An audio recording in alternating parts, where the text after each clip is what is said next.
નમસ્કાર મિત્રો, ડીજી ઇંગ્લિશમાં આપ સૌનું હાર્દિક સ્વાગત છે. મિત્રો, આજે આપણે એક એસે શીખવાના છીએ અને એસે 9th સ્ટાન્ડર્ડ પર બેઝડ છે અને 9મા ધોરણની અંદર એક ચિતા સ્ટીયર્સ કરીને પહેલો પાઠ આવે છે, પહેલો યુનિટ છે. તો એ પાઠના આધારે આપણે એક એસે શીખીશું, ટાઈગર. તો જોઈએ, થોડા ચિત્રો સાથે અને થોડી વાક્ય રચનાઓ સમજીને પછી તમને આખો એસે સમજાવવાનો પ્રયત્ન કરીશ. ચાલો. તો મિત્રો, અહીંયા તમે જોશો કે થોડા સ્પેલિંગ છે. આ બધું ઇંગ્લિશ છે, ગુજરાતી છે. તો આ સ્પેલિંગ આપણે સમજી લઈએ. એશિયન, પછી છે નેશનલ, ફર એટલે રૂંવાટી, સ્ટ્રાઇપ્સ એટલે પટ્ટાઓ, પ્રાણીઓના શરીર પર જે પટ્ટાઓ હોય ને એને સ્ટ્રાઇપ્સ કહેવાય. રોર્સ, ગ્રોલ્સ અને સ્નલ્સ. હવે આ રોર્સ, ગ્રોલ્સ અને સ્નલ્સ ગર્જના કરે છે અથવા ગુરકે છે. ઓકે, એટલે કે જે ટાઈગર છે એનો જે અવાજ છે એના માટે આ સ્પેલિંગ આપણે યુઝ કરીશું. ફિયર્સ એટલે ભયંકર, હિંસક, ડરામણું હોય. ઓકે, અને આપણને ખ્યાલ છે કે આપણે જેના વિશે એસે શીખવાના છીએ ટાઈગર છે અને ફિયર્સ છે, ફિયર્સ એનિમલ છે. લાઈફ સ્પાન, આયુષ્ય અથવા જીવન કાળ કહેવાય, કે એનો જીવન કાળ જે છે એને લાઈફ સ્પાન કહેવાય. એ સ્પેલિંગ છે આપણો. કાર્નિવોરસ. હવે કાર્નિવોરસ એટલે માંસાહારી, કે જે માંસભક્ષી હોય, માંસ ખાતું હોય, એને આપણે કાર્નિવોરસ કહીશું. આપણું જે એનિમલ છે ટાઈગર, જેના વિશે આપણે એસે શીખવાના છીએ, એ માંસાહારી છે, કાર્નિવોરસ છે. પ્રે અને પ્રેસ બહુવચન છે. પ્રે અને પ્રેસ, શિકાર કરે છે. આને વર્બ સમજીએ તો પ્રે એટલે શિકાર કરવો અને પ્રેજ એટલે શિકાર કરે છે. તો આપણું ટાઈગર પણ શિકાર કરે છે, એના અર્થમાં આપણે એનો ઉપયોગ કરીશું. ડેન એટલે ગુફા, એનું રહેવાનું લોકેશન છે ડેનમાં રહે, ગુફામાં રહે છે. રોમ્સ એટલે ભટકે છે, ફરે છે, આખો દિવસ રખડ્યા કરે, ભટક્યા કરે શિકારની શોધમાં, તો રોમ શબ્દ વાપર્યો છે. અને ટિગ્રેસ જે વાઘણ છે, ફિમેલ છે, ઓકે, એને ટિગ્રેસ કહેવાય છે. મિત્રો, હવે મિત્રો આપણે થોડીક સેન્ટેન્સ પેટર્ન શીખી લઈએ, જેથી કરીને આપણે જ્યારે એસે લખીએ અને તૈયાર કરીએ ત્યારે આપણે થોડી સરળતા રહે. હવે અહીંયા પિક્ચર આપેલું છે ટાઈગરનું અને વાક્ય આપેલું છે ઇટ હેઝ યેલોઇશ ફર. ઇટની સાથે હેઝ છે, તેને છે એવું કહેવા માટે. યેલોઇશ એટલે પીળા રંગના, પીળાશ પડતા રંગની રૂંવાટી હોય છે. ફર એટલે રૂંવાટી. ઇટ હેઝ યેલોઇશ ફર, તેને પીળાશ પડતા રંગની રૂંવાટી હોય છે. બોડી પર તમે જોઈ શકો છો કે મોસ્ટલી એને પીળાશ પડતા રંગના વાળ અથવા તો રૂંવાટી હોય છે, એને ફર કહેવાય છે. અહીંયા તમે જુઓ કે જે મોઢું છે એમાં જે દાંત હોય છે સ્ટ્રોંગ ટીથ હોય છે, એના દાંત ખૂબ જ મજબૂત હોય છે. એટલે લખ્યું છે કે ઇટ હેઝ સ્ટ્રોંગ ટીથ, તેને મજબૂત દાંત હોય છે. ત્યાર પછી આ બાજુ તમે મિત્રો જોશો કે અહીંયા જે બ્લેક સ્ટ્રાઇપ છે, એના બોડી પર જે બ્લેક સ્ટ્રાઇપ બધા છે એની વાત કરી છે કે there are black stripes on its body. Stripes એટલે પટ્ટાઓ અને બ્લેક એ કાળા રંગના છે, એટલા માટે આપણે એને વિશેષણ તરીકે યુઝ કર્યો છે. તો તેના શરીર પર કાળા રંગના પટ્ટાઓ છે અથવા હોય છે, બોલો તો પણ ચાલે. અહીંયા પણ આ વાક્યને તમે ઇટ હેઝ મૂકી શકો. It has black stripes on its body, એ પ્રમાણે પણ તમે મૂકી શકો, પણ અહીંયા ધેર આર નો યુઝ કર્યો છે. અહીંયા તમે પગની વાત કરીએ તો પગ જે છે એમાં જે આને પોઝ કહેવાય. આ જે આખો પગ છે અને નીચેનો જે ભાગ છે એને પોઝ કહેવાય, PAW, જેને પંજો કહેવામાં આવે છે. અને એની આગળ જે નખ હોય છે, અલગ અલગ જે નખ હોય ને એ શાર્પ નેલ્સ હોય, એટલે કે અણીવાળા, ધારદાર એના જે નખ હોય છે. તો ધારદાર નખ સાથે ના એના જે પંજા હોય છે મજબૂત હોય છે, એટલે કે it has strong paws with sharp nails, તેને ધારદાર નખ સાથે મજબૂત પંજા હોય. હવે મિત્રો બીજી સ્લાઇડની અંદર આપણે જોઈએ કે અહીંયા ગર્જના કરે છે. આપણો જે ટાઈગર છે એ ગર્જના કરે છે. હવે ગર્જના કરવું એને ઇંગ્લિશમાં ત્રણ શબ્દો યુઝ થાય છે એના માટે. રોર્સ છે, ગ્રોલ છે અને સ્નલ છે. એસ વર્તમાન કાળ છે, વાક્યમાં આપણે વાપર્યું છે, બાકી રોર, ગ્રોલ અને સ્નલ. તો ઇટ રોર્સ, ઇટ ગ્રોલ્સ, ઇટ સ્નલ, તમે ત્રણમાંથી કોઈ પણ એક શબ્દનો યુઝ કરી અને તે ગર્જે છે, તે ગર્જના કરે છે એવું તમે કહી શકો.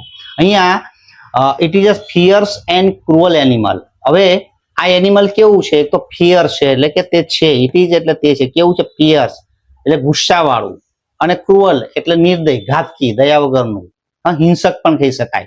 તો it is a fierce and cruel animal, તે ગુસ્સાવાળું અને નિર્દય, ઘાતકી, હિંસક એનિમલ છે. આ બાજુ તમે જોશો કે 0 થી લઈને 15, એટલે કે એનો જે લાઈફ સ્પાન છે, એનો જે જીવનકાળ છે, એનું જે આયુષ્ય છે, એને લાઈફ સ્પાન કહેવાય છે ઇંગ્લિશમાં. તો ઇટ્સ એટલે તેનો, અહીંયા બદલાઈ ગયું છે, ઇટ ને પણ ઇટ્સ છે, કેમ કે તેનો એવું આપણે કહેવાનું છે વાક્યમાં, એટલા માટે its life span is 10 to 15 years. તેનો જીવનકાળ જે છે, તેનું આયુષ્ય છે 10 થી 15 વર્ષનું હોય છે. The female tiger is called a tigress. હવે એમાં જે ફિમેલ જાતિ આવે, બરાબર, નરને આપણે ટાઈગર કહીએ, નારીને આપણે ટિગ્રેસ કહેવાનું છે. તો અહીંયા ઇઝ કોલ્ડ એટલે કહેવાય છે, એટલે ફિમેલ ટાઈગર હોય છે એને ટિગ્રેસ એટલે કે વાઘણ કહેવાય છે. It is a flesh eating animal. Flesh એટલે માંસભક્ષી પ્રાણી છે આ. ઓકે, અને માંસભક્ષી હોય એ પ્રાણીને કાર્નિવોરસ કહેવાય. તો it is a carnivorous animal. અને જો ઘાસ ફૂસ ખાતું હોય તો એને હર્બીવોરસ કહેવામાં આવે છે, પણ આ હર્બીવોરસ નથી. આ પ્રાણી કેવું છે? કાર્નિવોરસ છે. તો it is a carnivorous animal. તે એક માંસભક્ષી પ્રાણી છે. આ બાજુ તમે જુઓ કે it attacks the pre. Attacks કરો એટલે હુમલો કરો. અહીંયા એટેક્સ એટલે હુમલો કરે છે, ધ પ્રે એટલે શિકાર પર. નોક્સ ઇટ ડાઉન તેને નીચે પાડી દે છે. એન્ડ બાઇટ્સ ઓન ધ નેક અને તેના ગળા ઉપર બટકું ભરે છે. તો બાઇટ્સ એટલે બટકું ભરવું, પછી નોક્સ એટલે નીચે પાડી દેવું. ઓકે, અને પ્રે એ એક ઇટ એટેક્સ ધ પ્રે એટલે કે એનો જે શિકાર હોય એ અલગ અલગ હોઈ શકે. સસલું હોઈ શકે, ઓકે, હરણ હોઈ શકે, વાંદરો પણ હોઈ શકે, ગાય પણ હોઈ શકે, કઈ પણ કોઈ એવું શિયાળ પણ હોઈ શકે.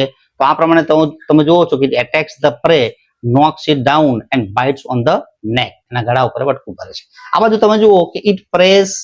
હવે અહીંયા પ્રેઝ છે એટલે શિકાર કરે છે. શેના? તો આ જે ચિત્રમાં તમને બતાવ્યું છે એ બધાના શિકાર કરે છે. It preys deer, foxes, cows, monkeys and rabbits. Okay, તો આ બધાનો એ શિકાર કરતું હોય છે. અહીંયા પ્રેઝ એટલે શિકાર કરવું એ ધ્યાન રાખવાનું છે. આ બધા નાઉન છે: deer, foxes, cows, monkeys and rabbits. Okay, deer શબ્દ પોતે જ બહુવચન છે એટલે એમાં યસ લાગ્યો નથી. વધારે વાક્યરચના તૈયાર કરવા માટે મિત્રો આ સ્લાઇડને પણ આપણે જોઈ લઈએ કે it lives in a den in the forest. Forest એટલે જંગલ. જંગલમાં તે, ડેન એટલે ગુફા, જંગલમાં તે ગુફામાં રહે છે. ત્યાર પછી it sleeps by day and roams at night to hunt. To hunt એટલે શિકાર કરવા માટે. એટ નાઇટ એટલે રાત્રે, રોમ્સ એટલે ભટકવું, એટલે સ્લીપ્સ એટલે ઊંઘે છે, સૂઈ જાય છે. એટલે કે દિવસ દરમિયાન સૂઈ જાય છે. ઇટ સ્લીપ્સ બાય ડે એટલે દિવસ દરમિયાન, દિવસે સૂઈ જાય છે. એન્ડ રોમ્સ એટલે ભટકે છે. એટ નાઇટ ટુ હન્ટ, રાત્રે શિકાર કરવા માટે આમ તેમ ભટકે છે. We can see tigers in the zoo. આપણે પ્રાણી સંગ્રહાલયની અંદર વાઘોને જોઈ શકીએ છીએ. અહીંયા મિત્રો જોશો કે કેન વાળી વાક્યરચના છે. કેન સી એટલે જોઈ શકીએ છીએ. The tiger is a large wild animal. Wild એટલે જંગલી, એનિમલ એટલે પ્રાણી. તો વાઇલ્ડ એનિમલ છે. વિશાળ એટલે મોટું. વાઘ છે મોટું જંગલી પ્રાણી છે. લાર્જ વાઇલ્ડ એનિમલ છે. It is a large Asian wild animal. Asian છે, આપણા એશિયાનું ખાસ જંગલી પ્રાણી છે. તો it is a large, Asia ખંડની અંદર જોવા મળે એટલે એને એશિયન વાઇલ્ડ એનિમલ કહ્યું છે. It is a member of the cat family. આ બધા જે પ્રાણીઓ આવે છે કેટ ફેમિલીના પ્રાણીઓ કહેવાય છે, એટલા માટે એને કેટ ફેમિલીનું સભ્ય છે એવું કહ્યું છે. It looks like a big cat. એક મોટી બિલાડી જેવું એ દેખાય છે. લુક્સ એટલે દેખાય છે, અને લાઇક એટલે ના જેવું. અહીંયા લાઇક, લુક્સ એ વર્બ છે, લાઇક એ વર્બ ના જેવું એવું કહેવા માટે લાઇકનો ઉપયોગ કર્યો છે. It looks like a big cat. એક મોટી બિલાડી જેવું તે દેખાય છે. The tiger is our national animal. અને ટાઈગર છે એ આપણું નેશનલ એનિમલ છે, રાષ્ટ્રીય પ્રાણી છે. તો મિત્રો હવે આપણે આખો નિબંધ કમ્પ્લીટલી રિવાઇઝ કરી લઈએ. થોડી ચિત્ર સાથે વાક્યરચનાઓ શીખ્યા અને હવે આપણે આખો નિબંધ જોઈ લઈએ કે આ નિબંધ કેવી રીતના બને છે. તો મિત્રો ટાઈગર, પેરેગ્રાફ પાડવાનો શરૂઆત કરવાની. The tiger is a large wild animal. હવે આ એક મોટું જંગલી પ્રાણી છે. It is a large Asian wild animal. એશિયાનું જંગલી મોટું પ્રાણી છે. It has yellowish fur. Okay, તેને પીળા રંગની રૂંવાટી હોય છે. There are black stripes on its body. તેના શરીર પર પીળા રંગના પટ્ટા હોય છે. It is a member of the cat family. Cat ફેમિલીનું એ એક પ્રાણી છે. It looks like a big cat. એક મોટી બિલાડી જેવું દેખાય છે. It has strong teeth. તેના મજબૂત દાંત હોય છે. It has strong paws with sharp nails. ધારદાર નખ સાથેના તેને મજબૂત પંજા હોય છે. ઇટ રોર્સ, ગ્રોલ્સ અને સ્નલ્સ. અહીંયા તમને ત્રણ શબ્દો આપ્યા છે, તમે એક લખી શકો. ઇટ રોર્સ લખો, ઇટ ગ્રોલ્સ લખો, ઇટ સ્નલ્સ તે ગર્જના કરે છે. It is a fierce and cruel animal. તે એક ખૂબ જ ગુસ્સાવાળું અને નિર્દય પ્રાણી છે.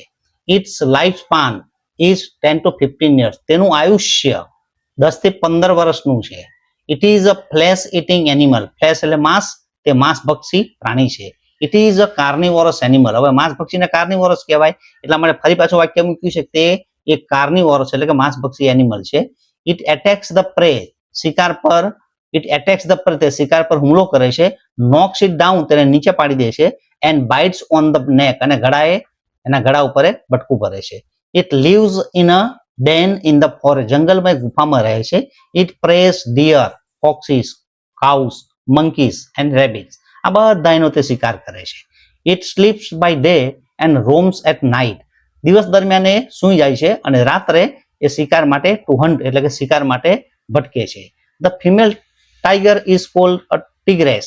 હવે જે નારી જાતિ હોય છે એને વાઘણ કહેવાય છે. We can see tiger in the zoo. આપણે પ્રાણી સંગ્રહાલયમાં વાઘ જોઈ શકીએ છીએ. The tiger is our national animal. અને ટાઈગર છે એ આપણું રાષ્ટ્રીય પ્રાણી છે.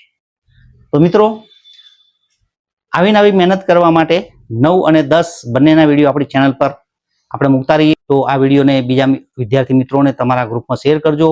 ઓકે, જેથી કરીને એ પણ આ પ્રમાણે મહેનત કરી શકે અને સારું એજ્યુકેશન મેળવી શકે અને સારું ભણી શકે અને 9-10માં સારા માર્ક મેળવી શકે.